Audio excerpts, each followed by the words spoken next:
শুরু করছি আজকের সেশন। তো আজকের মক টেস্ট পর্বের প্রথম প্রশ্ন দেখো, ভেক্টর রাশির আবশ্যিক বৈশিষ্ট্য হলো কি? তো স্কেলার রাশি এবং ভেক্টর রাশি এই দুটি রাশির মধ্যে আমরা কিভাবে পার্থক্য করি দেখো। ভেক্টর রাশি বলতে কিন্তু দুই, অর্থাৎ মান এবং দিক উভয়ই থাকলে তাকে আমরা বলি ভেক্টর রাশি, এবং যদি শুধু মান থাকে অর্থাৎ সিঙ্গেল মান যদি থাকে তাকে আমরা বলি স্কেলার রাশি। তো ভেক্টর রাশি যেহেতু বলেছে, তো এর বৈশিষ্ট্য হবে অপশন এ, মান ও দিক। খুবই গুরুত্বপূর্ণ একটি প্রশ্ন, মান এবং দিক হচ্ছে এর কিন্তু বৈশিষ্ট্য। নেক্সট প্রশ্নটি ভীষণ গুরুত্বপূর্ণ, এক্সামে বহুবার কিন্তু এসছে, স্টার মার্ক দিয়ে রাখবে। দেখো, নিচের কোনটি এককহীন রাশি, অর্থাৎ নিচের কোনটির কোনো একক নেই? তো সঠিক উত্তর হচ্ছে অপশন বি, আপেক্ষিক গুরুত্ব। আপেক্ষিক গুরুত্বের কিন্তু কোনো একক নেই। নেক্সট, পৃথিবীর কেন্দ্রে জি এর মান কি? তো জি একে আমরা অভিকর্ষিত ত্বরণ, তো অভিকর্ষিত ত্বরণকে আমরা জি দ্বারা কিন্তু প্রকাশ করে থাকি। তো পৃথিবীর কেন্দ্রে জি অর্থাৎ অভিকর্ষিত ত্বরণের মান কত হয়? তো সঠিক উত্তর হচ্ছে অপশন বি, 0। পৃথিবীর কেন্দ্রে কিন্তু সব কিছুর মানই 0 হয়, এবং যদি বলা হয় জি অর্থাৎ এই অভিকর্ষজ ত্বরণেরই মান সর্বোচ্চ কোথায় হবে, তো অবশ্যই মনে রাখবে পৃথিবীর যে দুই মেরু অঞ্চল সেখানে কিন্তু সর্বাধিক হবে। নেক্সট যে উদাহরণটি রয়েছে ভীষণ গুরুত্বপূর্ণ একটি প্রশ্ন, স্টার মার্ক দেবে, এক্সামে কিন্তু প্রশ্নটি আসে। নিউটনের যে প্রথম সূত্র রয়েছে, যেখান থেকে আমরা যে জাড্যের ধারণা পাই, তো এই জাড্য ধারণা থেকে কিন্তু একটি গুরুত্বপূর্ণ উদাহরণ দেখো, চলন্ত বাস বেগ কষলে বাসের যাত্রীরা সামনের দিকে ঝুঁকে যায়, এর কারণ কি? তো সঠিক উত্তর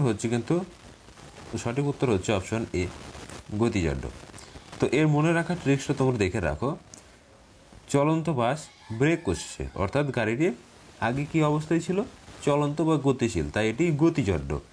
অর্থাৎ প্রথমে যে অবস্থানটি থাকবে সেটি কিন্তু অ্যান্সার করবে, এবং যদি স্থির থাকতো তো স্থির থাকলে হচ্ছে স্থিতিজাড্য, এবং গতি ছিল তাই হচ্ছে গতিজাড্য।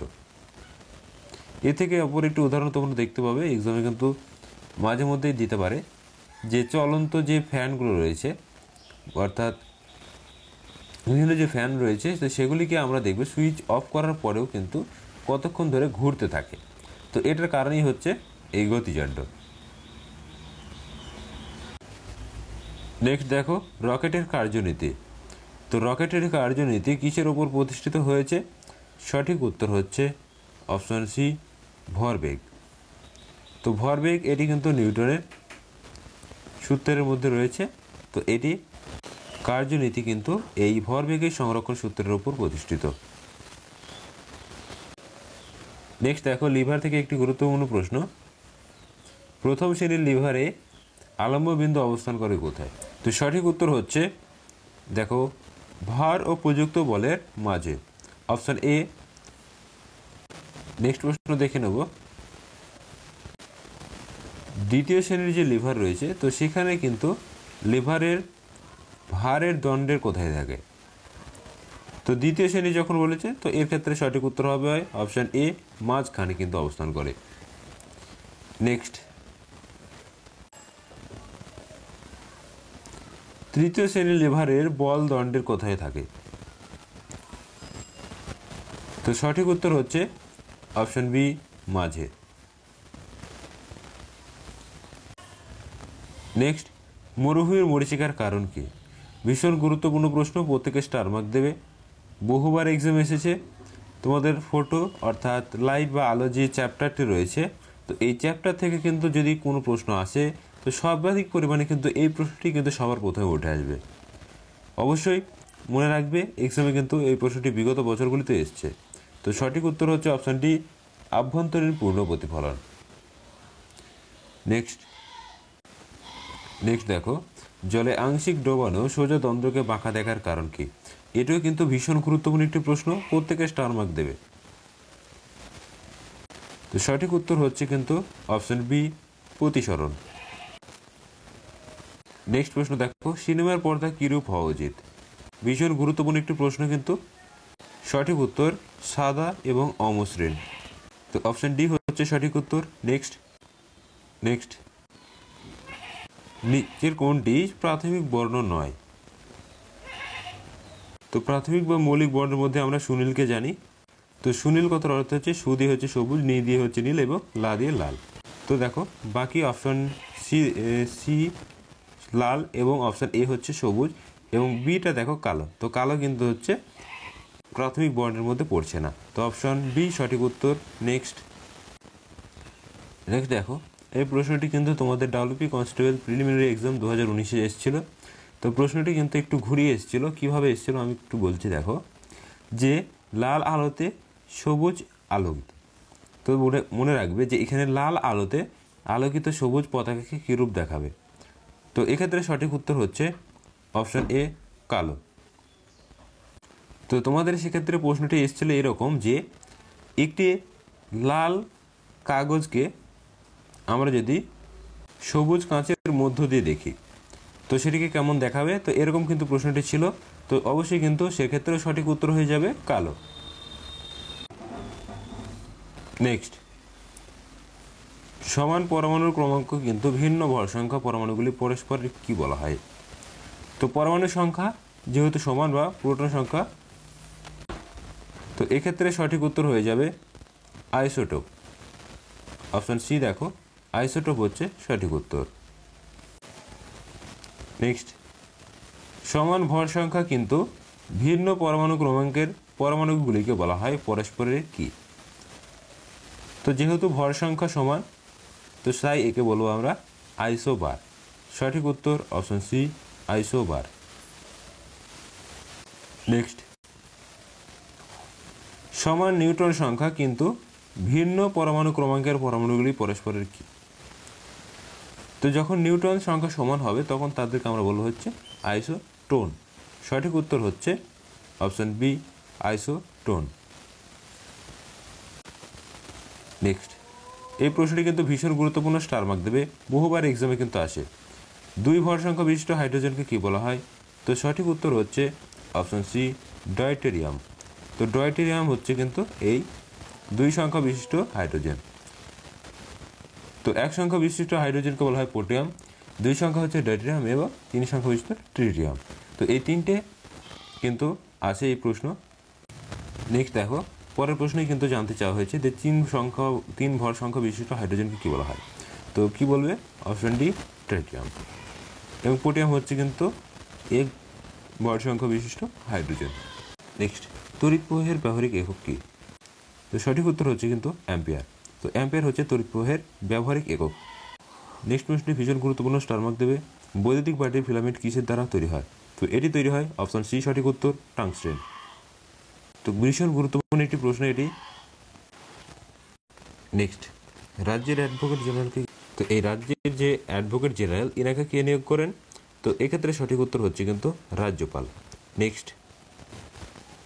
নেক্সট দেখো বিধানসভার সর্বাধিক সদস্য সংখ্যা কত হতে পারে। তো সর্বাধিক কিন্তু 500 জন বিধানসভার সদস্য হতে পারে। নেক্সট রাজ্যসভায় কতজন সদস্য সর্বাধিক হতে পারে।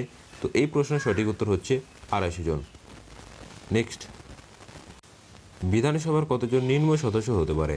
তো বিধানসভায় নিম্ন সর্বাধিক কিন্তু বেশি আমরা দেখলাম 500, এবং যদি বলা হয় নিম্ন তো সেক্ষেত্রে আমরা অ্যান্সার করব হচ্ছে 60 জন। নেক্সট প্রশ্নটি কিন্তু বেসিক প্রশ্ন, কিন্তু এক্সামে কিন্তু আসে মাঝে মধ্যে। তো সঠিক উত্তর দেখো অপশান বি, বিধানসভার প্রার্থী হতে গেলে 21 বছর বয়স পর্যন্ত লাগবে, এবং যদি কেউ লোকসভার পদপ্রার্থী হয় তো সেক্ষেত্রে 25 বছর। তো বিধানসভার প্রার্থী হতে গেলে কমপক্ষে কত বয়স হওয়া প্রয়োজন। গুরুত্বপূর্ণ প্রশ্ন, সঠিক উত্তর হচ্ছে অপশান এ 25 বছর। এবং যদি বলা হয় গ্রাম পঞ্চায়েতের সদস্য সেক্ষেত্রে সঠিক উত্তর হয়ে যাবে কিন্তু 21 বছর। এবং রাষ্ট্রপতি উপরাষ্ট্রপতি নির্বাচনের ক্ষেত্রে কত 35 বছর, এবং 30 বছর হচ্ছে রাজ্যসভার সদস্যদের বয়স। নেক্সট দেখো বিধান পরিষদের সদস্য হওয়ার জন্য কত বয়স হতে হবে। তো এক্ষেত্রে সঠিক উত্তর হচ্ছে অপশন সি 30 বছর। নেক্সট দেখো রাজ্যসভার সদস্য একটু আগে আলোচনা করলাম যে রাজ্যসভায় সদস্য হতে গেলে কমপক্ষে 30 বছর কিন্তু সদস্য হতে হবে। নেক্সট লোকসভার সদস্য পদের জন্য ন্যূনতম বয়স কত। তো লোকসভার সদস্যের জন্য সঠিক উত্তর হচ্ছে 25 বছর, এই বয়সটা কিন্তু প্রয়োজন হয়। নেক্সট দেখো এটিও কিন্তু একটু আগে আলোচনা করলাম যে পঞ্চায়েতের বা গ্রাম পঞ্চায়েতের সদস্য হতে গেলে সঠিক উত্তর হচ্ছে অপশন সি, 21 বছর বয়স কিন্তু লাগবে। তো এই ছিল বয়স থেকে গুরুত্বপূর্ণ কিছু প্রশ্ন। এখান থেকে একটি প্রশ্ন কিন্তু তোমরা অবশ্যই এক্সামে দেখতে পাবে। এই এজগুলো থেকেও কিন্তু প্রচুর প্রশ্ন এক্সামে বিগত বছরগুলিতে এসছে। নেক্সট প্রশ্ন দেখো, রিজার্ভ ব্যাংকের গভর্নর দ্বারা নিযুক্ত হন তিনি কে? তো সঠিক উত্তর হচ্ছে অপশন এ, রাষ্ট্রপতি। রাষ্ট্রপতি কিন্তু এই রিজার্ভ ব্যাংকের গভর্নরকে নিযুক্ত করেন। নেক্সট, ভারতের কোন ক্ষেত্রে সবচেয়ে বেশি চাকরিজীবী হিসেবে নিযুক্ত? তো সঠিক উত্তর হচ্ছে অপশন সি, রেলওয়ে। তো বর্তমানে কিন্তু আস্তে আস্তে এই সমস্ত জিনিস প্রাইভেটাইজেশন হওয়ার কারণে কিন্তু এই নিয়োগ ক্ষেত্রে সমস্যা কিন্তু সৃষ্টি হয়েছে। তো বিভিন্ন যে সমস্ত নিয়োগ ক্ষেত্রগুলি সেগুলো কিন্তু সাধারণ মানুষের যে কর্মসংস্থান সেগুলি কিন্তু ধীরে ধীরে হ্রাস পেতে চলেছে। নেক্সট, ন্যাশনাল স্টক এক্সচেঞ্জ কোথায় আছে? তো ন্যাশনাল স্টক এক্সচেঞ্জ এর প্রধান অবশ্যই হচ্ছে মুম্বাই। নেক্সট দেখো, ভারতের আর্থিক রাজধানী। তো আর্থিক রাজধানী বলতে বিভিন্ন যে ব্যাংকিং পরিষেবাগুলি সেগুলি যেখানে রয়েছে সেটাই কিন্তু সঠিক উত্তর হবে। তো দেখো সঠিক উত্তর অপশন সি, মুম্বাই। নেক্সট, ভারতের অর্থনৈতিক পরিকল্পনা কোন তালিকাভুক্ত? গুরুত্বপূর্ণ প্রশ্ন কিন্তু এখান থেকে আসে। তো মনে রাখবে, ভারতের অর্থনৈতিক পরিকল্পনা হচ্ছে সঠিক উত্তর কেন্দ্রীয় তালিকাভুক্ত, অর্থাৎ অপশন এ। নেক্সট, অর্থনীতির জনক কাকে বলা হয়? তো অর্থনীতির জনক বলা হয়, সঠিক উত্তর হচ্ছে অপশন বি, অ্যাডাম স্মিথ। তিনি পুঁজিবাদ বা ধনতান্ত্রিক অর্থনীতির কিন্তু মূল কর্মধার। নেক্সট, কোন রাজ্য সরকারে সরকারি কাজকর্মে ভারতীয় রিজার্ভ ব্যাংকের কোনো ভূমিকা নেই? তো সঠিক উত্তর হচ্ছে কিন্তু option D, Jammu Kashmir. Next দেখো, একটি 10 টাকার নোটকে কয়টি ভাষায় 10 টাকা কথাটি লেখা থাকে? প্রশ্নটি কিন্তু একটু ইন্টারেস্টিং কোশ্চেন রয়েছে।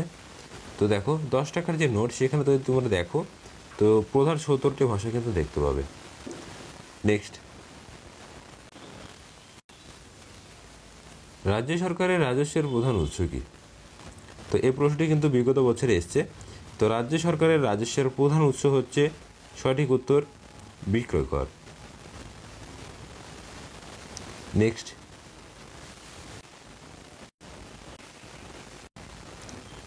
কৃষিক্ষেত্রে উন্নয়নের ঋণাত্মক হয়েছিল কোন পরিকল্পনাকাল? অর্থাৎ কোন ক্ষেত্রে কিন্তু উন্নয়নের হার কিন্তু সর্বাধিক কম হয়েছিল? তো সঠিক উত্তর হচ্ছে অপশন বি, পঞ্চম পরিকল্পনায়।